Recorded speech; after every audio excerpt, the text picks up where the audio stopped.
Hello friends, welcome to WiFi study. दोस्तों, स्वागत करता हूँ आप सभी का WiFi study part fun academy पर। गुड इवनिंग गाइस, क्या हाल चाल आप सभी लोगों के। दोस्तों, उम्मीद करता हूँ कि आप लोग बहुत अच्छे होंगे। आपकी प्रिपरेशन जो है ये भी दोस्तों बहुत अच्छी चल रही होगी और आप बिल्कुल स्वस्थ भी होंगे और घर पे भी होंगे। मेरे प्यारे मित्रों, आज की सेशन को शुरू करें उससे पहले एक बार आप सेशन को शेयर कर दीजिएगा। उसके बाद में हम आज की इस टेस्ट की चर्चा करते हैं। और इसकी शुरुआत की जाए उससे पहले मैं आपको एक बात बताना चाहता हूँ। वो क्या है, आपको पता होगा अन अकेडमी लर्निंग ऐप सुना होगा आपने। अन अकेडमी लर्निंग ऐप की अगर बात की जाएगी, अगर ये आप लोगों ने डाउनलोड नहीं कर रखा है तो इसको डाउनलोड अवश्य कर लीजिएगा। डाउनलोड करने के बाद में आप मुझे यहाँ पर सर्च कीजिएगा प्रवीण कुमार के नाम से। जैसे ही आप मुझे यहाँ पर सर्च करेंगे, मेरा प्रोफाइल यहाँ पर आपको दिखेगा और यहाँ पर आप मुझे फॉलो अवश्य कर लीजिएगा, ताकि मेरे द्वारा जो भी यहाँ पर फ्री क्लासेस चलाई जा रही हैं उनका नोटिफिकेशन आप लोगों को मेरे प्यारे दोस्तों मिल सके। जैसे हाल फिलहाल की अगर बात करेंगे, प्रजामंडल आंदोलन वाला टॉपिक जो है ये मेरे द्वारा यहाँ पर कवर करवाया जा रहा है। उसके बाद में राजस्थान का एकीकरण, राजस्थान के महत्वपूर्ण किसान आंदोलन जो है वो सभी पार्ट आपको यहाँ पर करवाया जाएगा। और साथ में ही साथ आप अगर अन अकेडमी लर्निंग ऐप पर सब्सक्रिप्शन लेना चाहते हैं तो आप आरपीएससी कैटेगरी में सब्सक्रिप्शन ले सकते हैं। पुलिस के लिए, पटवारी के लिए, एलडीसी, हाईकोर्ट या फिर आपके जूनियर अकाउंटेंट या फिर आसाम पुलिस एसआई, जो किसी की भी आप तैयारी कर रहे हो उसके लिए आरपीएससी कैटेगरी में। और अगर आप रीट के लिए तैयारी कर रहे हैं मेरे प्यारे दोस्तों, तो आप टेट कैटेगरी में सब्सक्रिप्शन ले सकते हैं। जितने भी एजुकेटर हैं इनकी सबकी क्लासेज आपको यहाँ पर अवेलेबल रहेंगी। मेरा रेफरल कोड जो है ये मेरे प्यारे दोस्तों प्रवीण11 मेरा रेफरल कोड है, इसको आप अप्लाई कर सकते हो। 10% का डिस्काउंट आप लोगों को मिल जाएगा। तो ये जरूरी सूचना है, अनअकैडमी लर्निंग ऐप डाउनलोड अगर नहीं कर रखा है तो इसको डाउनलोड अवश्य कर लीजिएगा आप आज के आज ही। चलिएगा, शुरुआत करते हैं आज के इस टेस्ट की। और पहला प्रश्न आपके सामने ये आता है, अचलगढ़ दुर्ग के निर्माण करता है किसके द्वारा अचलगढ़ दुर्ग का निर्माण करवाया गया था, ये आपको बताना है। ऑप्शन आपके सामने इस प्रकार से है, महाराणा कुंभा, सूरजमल जाट, महाराणा सांगा या फिर महाराणा लाखा। क्या हो जाएगा करेक्ट आंसर।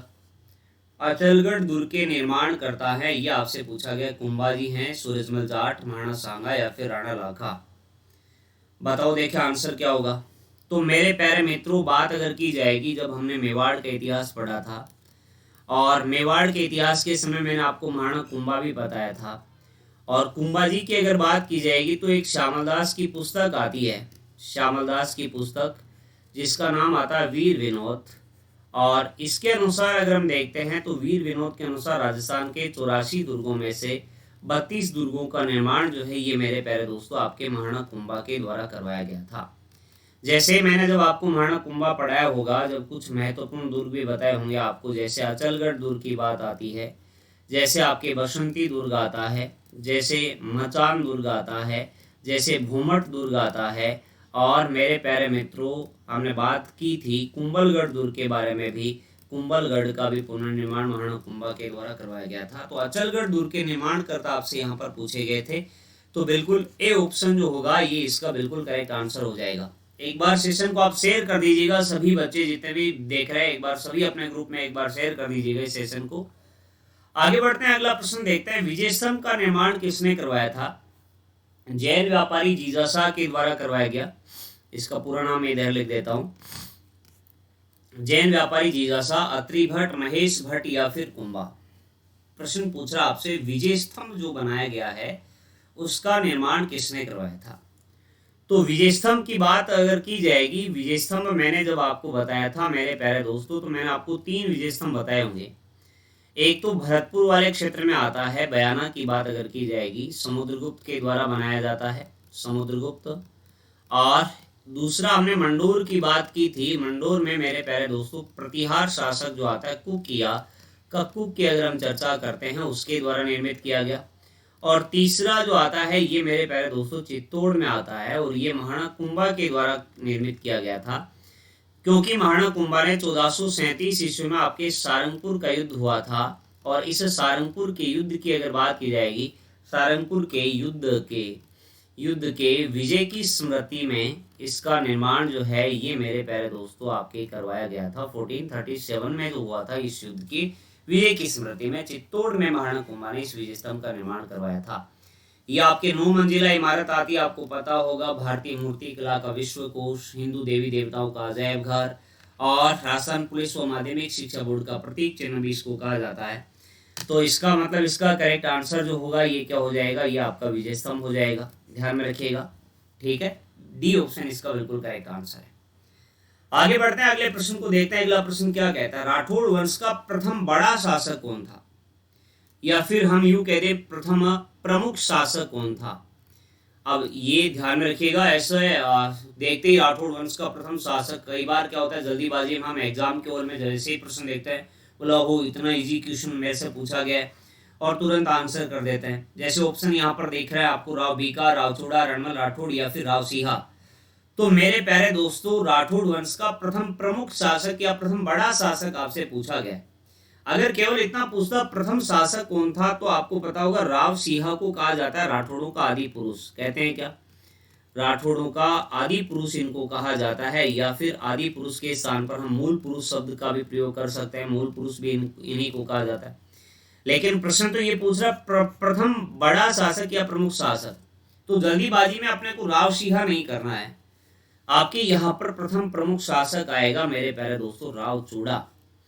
राव चुंडा की अगर बात की जाएगी, चुंडा मैंने आपको बताया होगा रणमल के पिता आते हैं राव चुंडा, जिनके द्वारा अपने साम्राज्य का विस्तार भी किया गया था। याद होगा आपको, छोटी खाटू की बात हमने की, अजमेर की बात हमने की, पुष्कर नागौर वाले क्षेत्र में, आपके यहाँ पर नाडुल की बात भी हमने की जो पाली में आता है।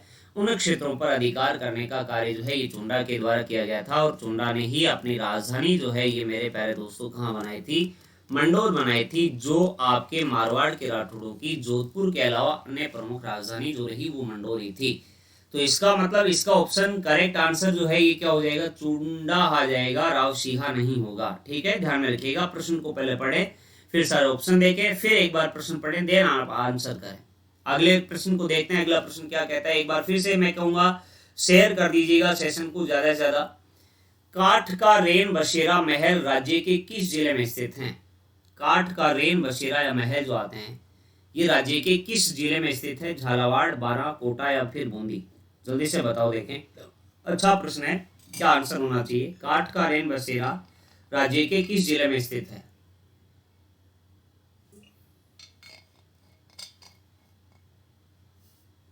ये झालावाड़ में है, बारां में है, कोटा या फिर बूंदी, क्या होगा correct answer.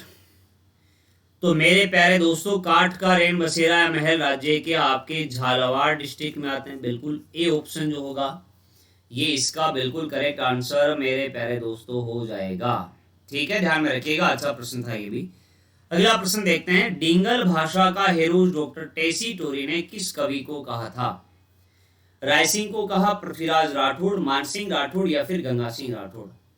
Doctor Tessy Tori जो आते हैं जो आपके इटली निवासी थे, आपको पता होगा डॉक्टर टेसी टोरी इटली निवासी, और मेरे प्यारे दोस्तों ये भारत में रासु साहित्य पर शोध करने के लिए आए थे। भारत में रासु साहित्य पर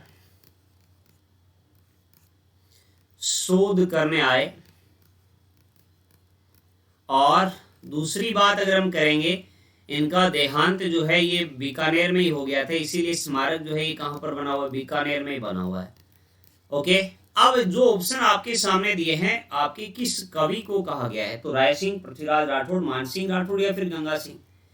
तो मेरे प्यारे मित्रों, पृथ्वीराज राठौड़ की अगर बात करेंगे जिन्होंने ग्रंथ लिखा था वेली कृष्ण रुक्मणी री, इस ग्रंथ की अगर बात की जाएगी तो इनके द्वारा वेली कृष्ण रुक्मणी री ख्यात नामक ग्रंथ की रचना की गई थी। डिंगल भाषा में रचित आता है।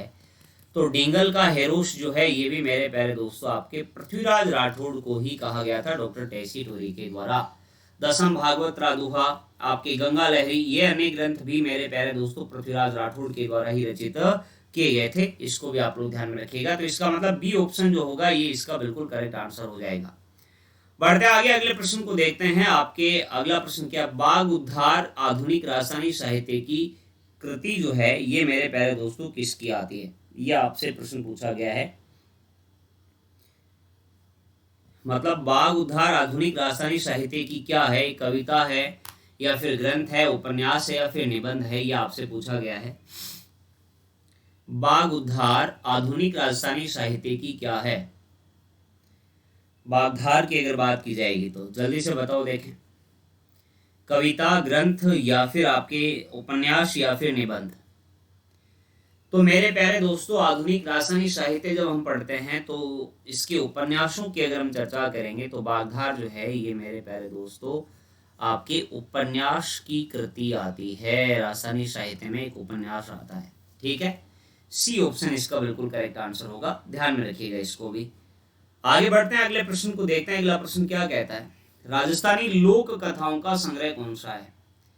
संगीत मीमांसा, संगीत राज, बादली, या फिर बातारी फुलवारी? लोक कथाओं का संग्रह। आसानी के साथ में अगर ऑप्शन आप ढंग से देखेंगे तो इस प्रश्न को बिल्कुल आप सटीक आंसर आप लोग कर सकते हो। राजस्थानी लोक कथाओं का संग्रह आपसे पूछा गया है संगीत मीमांसा, संगीत राज, बादली, या फिर बातारी फुलवारी? क्या होगा इसका करेक्ट आंसर? जल्दी से जल्दी आंसर करो, देखें मेरे को इसका करेक्ट आंसर क्या होना चाहिए आपके अकॉर्डिंग। राजस्थानी लोक कथाओं का संग्रह आपसे पूछा गया है संगीत मीमांसा, संगीत राज, बादली, या फिर बातारी फुलवारी? जल्दी से बताओ देखें। तो मेरे प्यारे दोस्तों, लोक कथाओं का संग्रह तो आपका आता है बातारी फुलवारी, ठीक है। बिल्कुल डी ऑप्शन इसका करेक्ट आंसर हो जाएगा, ध्यान में रखिएगा इसको भी। बातारी फुलवारी लोक कथाओं का संग्रह आता है।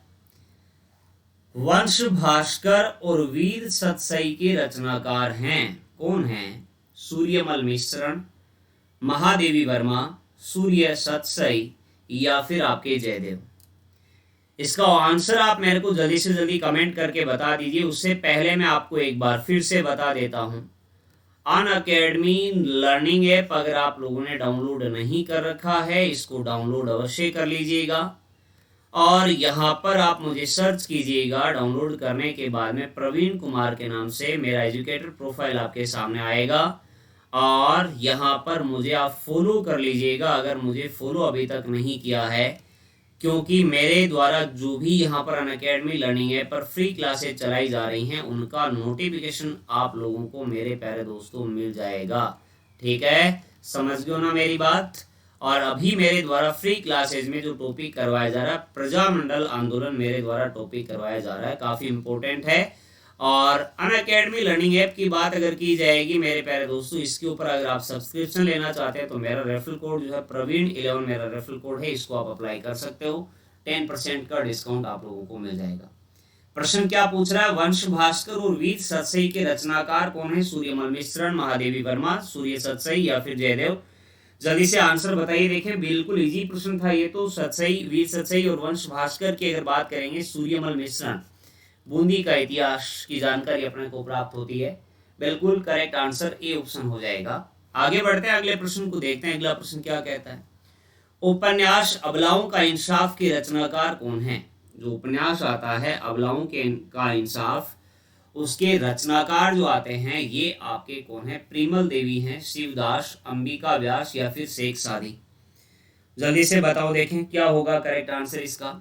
उपन्यास अबलाओं का इंसाफ के रचनाकार कौन है? प्रिमल देवी, शिवदास, अंबिका व्यास, या फिर शेख सादी? करेक्ट आंसर क्या हो जाएगा इसका? फटाक से जल्दी से आंसर बता दीजिए। उपन्यास अबलाओं का इंसाफ के रचनाकार आपसे पूछे गए हैं, प्रिमल देवी है, शिवदास है, अंबिका व्यास है, या फिर आपके शेख सादी है? तो मेरे प्यारे दोस्तों, अबलाओं का इंसाफ के रचनाकार आपके आते हैं प्रिमल देवी। इसका मतलब ए ऑप्शन इसका करेक्ट आंसर हो जाएगा। शेयर करते रहो एक बार, जल्दी से जल्दी शेयर करो सारे बच्चे। अगला प्रश्न देखते हैं। राजस्थान की मरुभाषा किसको कहा जाता है? मरुभाषा राजस्थान की, मारवाड़ी, शेखावाटी, मेवाड़ी, या फिर मेवाती? ये भी सिंपल है, अगर आप आसानी के साथ में इसको कर सकते हो। थोड़ा सा भी ध्यान से अगर आप सोच विचार करके इसका आंसर करोगे तो बिल्कुल करेक्ट आंसर हो जाएगा। राजस्थान की मरुभाषा किसको कहा जाता है? मारवाड़ी, शेखावाटी, मेवाड़ी, या फिर मेवाती? बताओ देखें क्या हो जाएगा करेक्ट आंसर। राजस्थान की मरुभाषा किसको कहा जाता है? मारवाड़ी को, शेखावाटी, मेवाड़ी, या फिर मेवाती? क्या होगा इसका करेक्ट आंसर?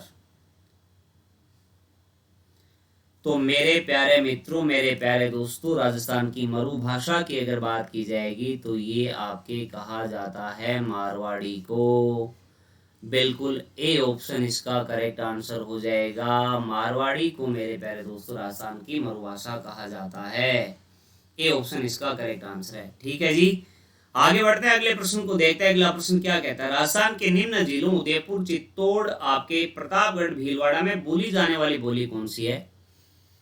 आपके राजस्थान के उदयपुर, चित्तौड़गढ़, प्रतापगढ़ और भीलवाड़ा में बोली जाने वाली बोली, बिल्कुल आप आसानी के साथ में इसका आंसर कर सकते हो मेरे प्यारे दोस्तों। मारवाड़ी आएगा या फिर आपके बागड़ी आएगा या फिर ये मेवाती आएगा। एक ऑप्शन मैं यहाँ पर लिख रहा हूँ, इसको बी ऑप्शन को यहाँ से हटा रहा हूँ और मैं यहाँ पर आपके सामने ऑप्शन दे रहा हूँ मेवाड़ी।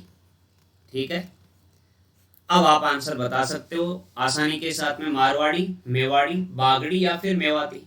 क्या होगा करेक्ट आंसर, जल्दी से बताओ देखें।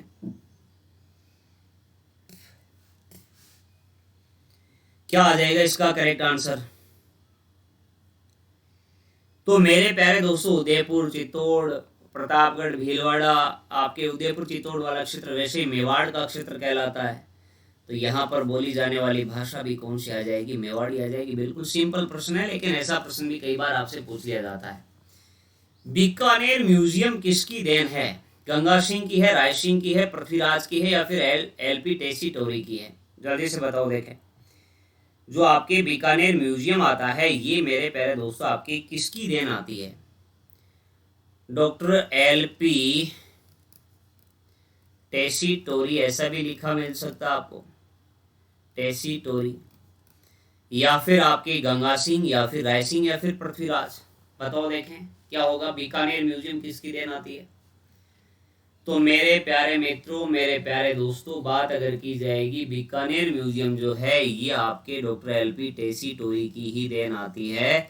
इसका मतलब बी डी ऑप्शन जो होगा ये इसका बिल्कुल करेक्ट आंसर हो जाएगा। ठीक है ना, समझ गए क्या मेरी बात? तो डी ऑप्शन इसका बिल्कुल करेक्ट आंसर हो जाएगा। अगला प्रश्न देखते हैं, साहित्यिक मारवाड़ी कही जाने वाली भाषा कौन सी है? मारवाड़ी, रागड़ी, डिंगल या फिर मेवाती?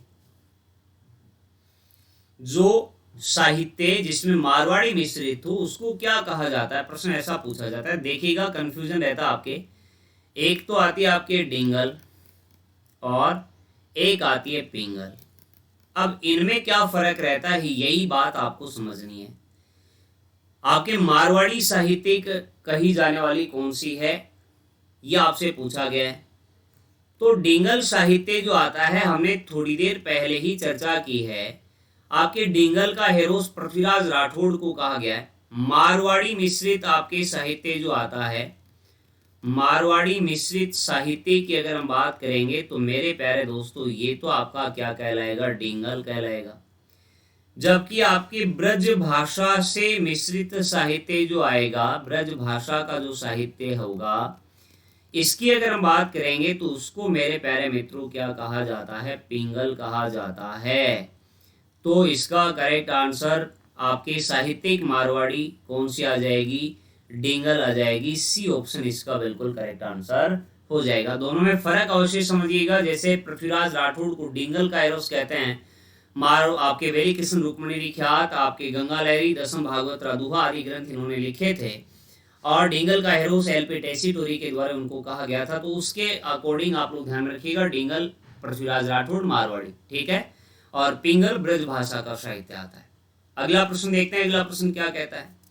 राजस्थान ब्रज भाषा अकादमी हिंदी ग्रंथ अकादमी कहाँ पर स्थित है? राजस्थान ब्रज भाषा अकादमी हिंदी ग्रंथ अकादमी ये कहाँ पर स्थित है यह आपको बताना है। जोधपुर, भरतपुर, जयपुर या फिर कोटा? क्या होगा इसका करेक्ट आंसर? राजस्थान ब्रज भाषा अकादमी हिंदी ग्रंथ अकादमी कहाँ पर स्थित है? जोधपुर में है, भरतपुर में है, जयपुर या फिर कोटा? तो मेरे प्यारे मित्रों बात अगर की जाएगी ब्रज भाषा अकादमी हिंदी ग्रंथ अकादमी आपका कहाँ पर आता है? जयपुर आता है। बिल्कुल सी ऑप्शन इसका करेक्ट आंसर हो जाएगा। आगे बढ़ते हैं, अगले प्रश्न को देखते हैं। राव जेतसिरोच्छंद के रचनाकार कौन थे? राव जेतसिरोच्छंद के रचनाकार अब राव जयसिंह छंद के रचनाकार आपसे पूछे गए हैं और जिनसे अपने को जानकारी जो है ये मेरे प्यारे दोस्तों प्राप्त होती है किसके बारे में, आपके जो बीकानेर के शासक आते हैं जिनका नाम आता है राव जयसिंह, जिन्होंने राती घाटी के युद्ध में आपके हुमायूं के भाई कामरान को पराजित किया था, लेकिन मालदेव के सेनापति कुंपा के द्वारा पहोबा का युद्ध जो हुआ था 1541 में, उसमें इनकी हत्या हो गई थी, जिसके कारण राव जयसिंह के पुत्र मैं आपको बताया होंगे कल्याणमल आते हैं और दूसरे पुत्र का नाम भीम आता है। दोनों शेरशाह सूरी के पास चले जाते हैं। तो इस राव जयसिंह छंद के रचनाकार आपसे पूछे गए हैं बांकीदास, रायसिंह, बेठू सूजा या फिर करण सिंह। क्या होगा करेक्ट आंसर? जल्दी से जल्दी आंसर बताओ, देखें क्या आना चाहिए आपका आंसर।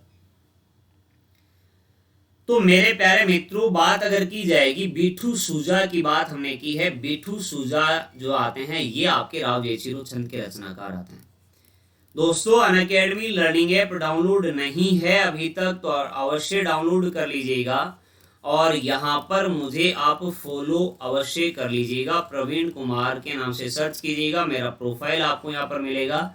मेरे द्वारा जो फ्री क्लासेस चलाई जा रही हैं उनके नोटिफिकेशन आपको यहाँ पर मिल जाएंगे। और अनअकैडमी पर सब्सक्रिप्शन अगर आप लेना चाहते हैं तो मेरा रेफरल कोड जो है प्रवीण11 मेरा रेफरल कोड है, ये आप अप्लाई कर सकते हो। 10% का डिस्काउंट आप लोगों को मिल जाएगा। अगला प्रश्न देखिएगा, राजस्थान की कौन सी बोली राजस्थान के बाहर भी बोली जाती है?